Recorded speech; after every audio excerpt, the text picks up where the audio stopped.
The movie stars with Betty and Roy filling out a dating website questionnaire. They find and like each other's profiles. They begin chatting online and agree to meet for dinner. Scene moves to London 2009. At dinner, Betty mentions that her grandson is all she has, and Roy says that his wife has been gone for a few years now. They talk about the advantages of dating websites. Roy admits that he gave a false name on the website. His name is not Brian, it's Roy. And Betty says that her name isn't Estelle, it's Betty. Betty's grandson picks her up, and Roy catches a cab to a strip club. He meets other men in a back room. They don't give names, but Roy and his partner Vincent make a proposition for the others to make money with them on a business deal. One man, named Bryn, wants to know who else is in the deal. Russians, perhaps? But Roy only says they are interested in becoming part of the English invested class. Each man stands to make £50,000. And Bryn is in. Later, Roy and Betty leave a movie theater, and Roy's knee starts acting up. He can't walk, so Betty takes his arm. And it turns out that Roy only wanted to get closer to her. And they both have a laugh. Roy and his maid decorate a room with art painting. Then later, he has a meeting with various men, including Bryn and Vincent, around a table in that very room. At the meeting, Roy transfers £200,000 in the business account. He wishes for the new businessman to transfer £800,000, but one man, named Vlad, is unhappy with the amount, and walks away. And Bryn is very upset. Roy meets Betty again at a cafe, but it's closed. Betty shares that she bought a new car. Roy wishes she wouldn't have, because people of their age get taken advantage of by salesmen. Betty says it was nothing, and she paid cash. Roy is very interested. She takes him home. Her grandson Stephen comes home and meets Roy. Stephen offers to drive Roy home, and Betty goes along for the drive. She discovers Roy lives on the top floor and offers for him to stay at her house, so he doesn't have to climb all the stairs. Roy declines, but pretends his knee acts up as he walks to the door. They arrive back at her house, and she shows Roy the guest room, which he hates because it's not very comfortable. The next morning, Roy watches a group of walkers exercising and notices a driver in a car parked nearby watching Roy. The car drives away. In the kitchen, Stephen cautions Betty about getting too close. Roy overhears them and enters the room. Then he defends himself to Stephen. Betty makes Stephen drive Roy wherever he wants to go. They drive to the hospital, so Roy can visit a friend. But he doesn't go in. Instead, he walks to his office. Roy, Bryn, and Vincent meet again with Vlad. Each man agrees to increase their portions, and the deal is made. But sirens are heard down the street. Roy rushes to the window. They're coming for them. Roy fakes a heart attack, while Bryn runs out. The cops chase him down the street, while Roy stands back up, healthy as a horse. Turns out, Roy, Vincent, and Vlad were in cahoots together to get Bryn's money. Stephen picks Roy back up at the hospital, and at dinner, Betty celebrates Stephen leaving to serve his country. Stephen asks how Roy got a scar on his neck, and Roy is uncomfortable with the question. He says he would prefer not to lie, so he won't answer. Then jokes that he got the scar by cutting himself shaving. Again, Roy notices the same car outside Betty's house driving by. He's suspicious. The next morning, Vincent picks him up. Vincent gives a status update on their scheme. It looks like they're going to get away with it, because Bryn thinks they're in custody. They drive to a butcher shop. And it turns out that Vlad works there. Vlad doesn't want to share, because he knows who Roy really is. Roy has their men sneak up behind and hurt Vlad's hand with a butcher's hammer. At Betty's house, Roy introduces Vincent as his investment advisor to Betty. Betty is shocked to find out that Roy wants to leave something to Betty. She doesn't like it. She would prefer him to leave it to his son, but Roy doesn't want to, because the son builds kitchens. They get on the topic of Betty's income. She has her retirement fund, savings, and the house, which she paid cash for. Her total asset comes in over $2 million. Vincent steers the topic of conversation and tries to convince Betty to open a joint account with Roy. She politely says she'll think about it, then leaves.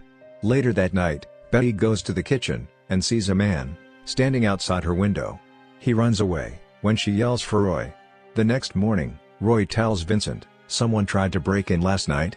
Later, they have lunch with Betty and show her a check of Roy's profits from his investments, which is £20,000. Steven shows up, and is suspicious about what's going on. Betty is embarrassed about Steven's outburst, and Vincent leaves. Once again, Roy puts on a good show, and Steven apologizes. Roy and Betty go to dinner. Roy suggests they take a trip. They discuss to take a trip, while Betty cuts his hair the next day. But Betty falls, and can't get up. Roy calls the doctor. Turns out, Betty had a minor stroke. Roy wants to know what the treatment is, but Betty refuses to live, as if she's already dead. The doctor says she won't live out the year. As Roy tucks her into bed, Roy suggests they go to Berlin, just the place Betty wanted to go. The next day, they go shopping for Roy, getting him hats and ties and suits. While they're out, Bryn spies on them. Roy notices Bryn through the window reflection. He agrees to meet Betty in an hour at a restaurant, then dashes to the tube, hoping to lose Bryn, but Bryn confronts him. Bryn has figured out the scheme. Roy readies a sharp pin, then turns to face Bryn. He jabs him in the stomach, then in the eye, and pushes him in front of a train. He dies instantly. Roy leaves during the commotion to meet with Betty. In Berlin, Steven shows up, and as an apology, offers to be a tour guide for Betty and Roy. At a museum, Betty remarks on how the Germans were overconfident, and how it led to their downfall during the war. Betty goes off exploring, and comes back with a bad scrap on her bomb, which Roy sends to her. Later, Steven takes them to a mysterious flat. Roy is hesitant about entering, like he knows what flat it is. In the kitchen, Steven confronts Roy about who he is. Steven says he searched Roy's record, and discovered his past. The flat they're in is Roy's apartment. Roy says Steven's got it wrong. In the war, he searched for Nazis. They stationed him in Berlin along with his section.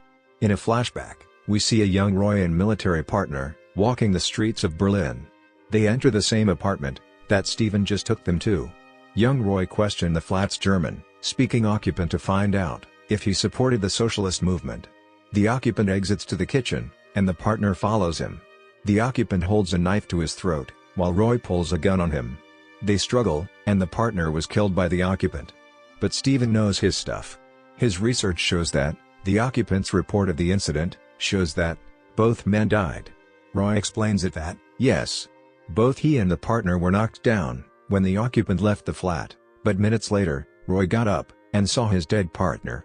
At this point, young Roy chooses to steal his dead partner's British identity to escape the country that had given him a lifetime of misery.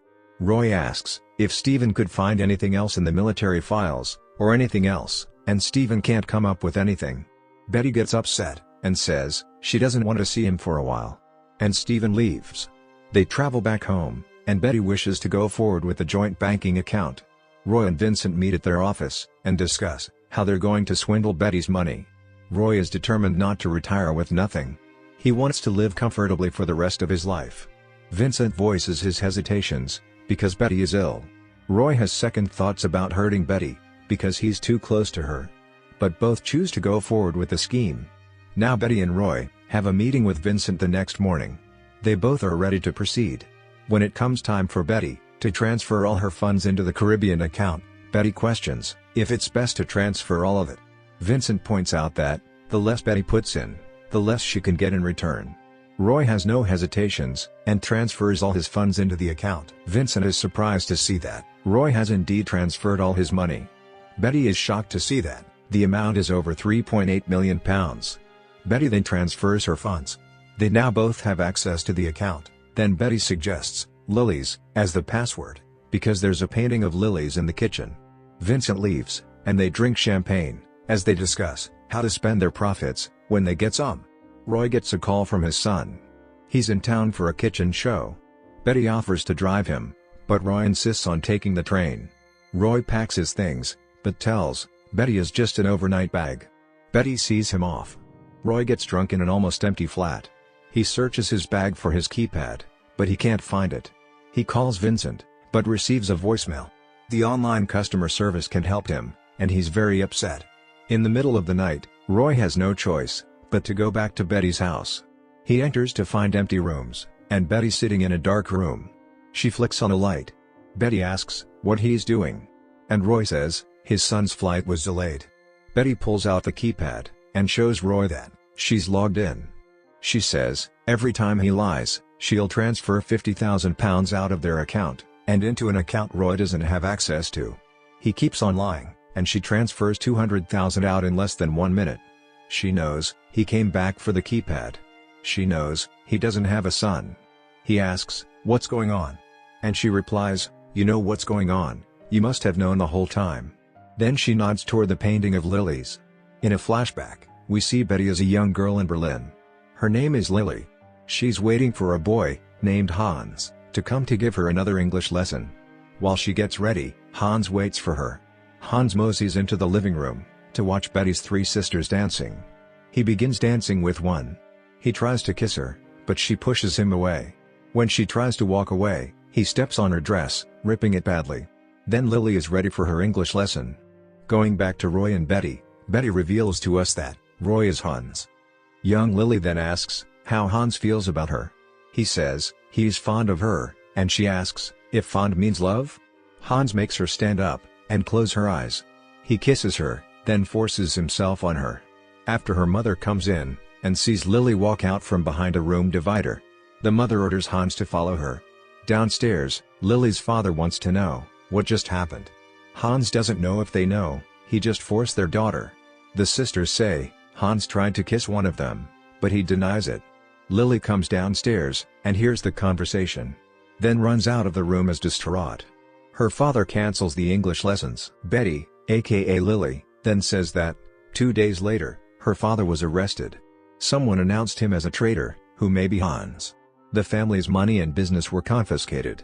It was all too much for her mother, so it was just Lily and her sisters. During the war, her sisters died.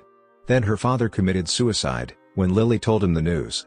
Roy tries to explain his actions, but Betty keeps on transferring funds. Finally he says he wanted to teach her father a lesson, but that she could have just talked to him.